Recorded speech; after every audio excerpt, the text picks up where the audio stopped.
1. Hey everybody, Chris Cranston here from PetAbility. We, Kathy and I, the hosts of PetAbility, would like to challenge each of you, our viewers and listeners, to check your pup's lumps and bumps as part of the campaign started by Patty Remirez, our last guest.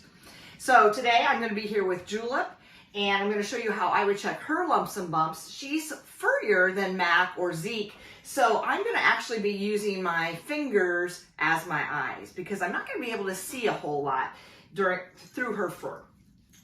So the first thing I'm going to do is take off of her collar so that nothing is hidden there. I am not going to use treats because she gets super excited for treats. So I know Kathy was rewarding Mac in her video, but that would just be too frenetic for Julep and me. And she is used to me touching her everywhere, so I know my pet as you would know your pet. So she's laying here nice and calm in her bed. Again, it's important to do it in a comfortable place. Oh, and she's showing me her belly. So that's a good place for me to start. I do want to be methodical. So I'm going to start at her head and I'm going to feel everywhere by her jaw and her nose. And I can even run my fingers along her gums. And I realize not all of you will be able to do that, but I'm checking for anything that feels abnormal. She has very furry ears, so that would be almost impossible to see. So I'm going to try to feel every little bit of her floppy ears. And even if I can take a look inside to see if there's anything that I see in there. Nope, all looks good. I'm going to work my way down around her skull and not pressing too hard, because if you press too hard, you're going to miss and actually press through the tissue and maybe not be able to feel any bumps. Going along her chest, her belly, her inner thighs, and even down near her vulva.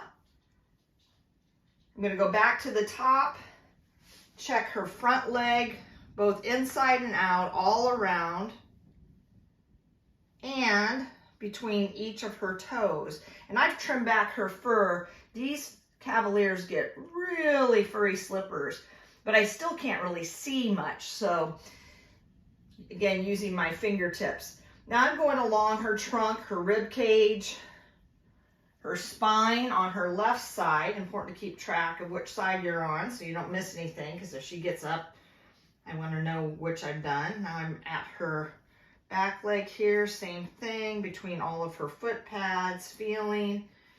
And then coming back here by her rear end, under her tail, all the way around her long tail.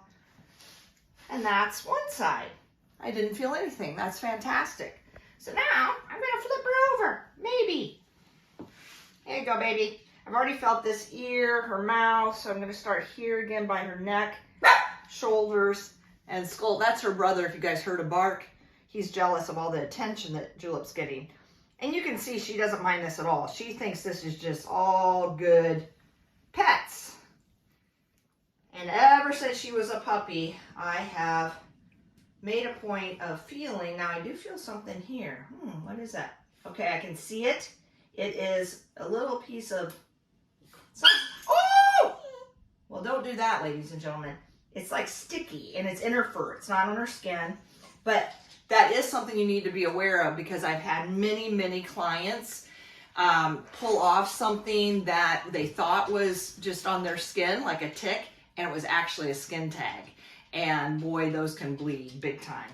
So I did a bad thing, and now she's all worried. And brother came to console her. But I think I'm done feeling everything. I've got this side done as well. So we are good to go. Can I have a kiss? You forgive me? Thank you. Bye.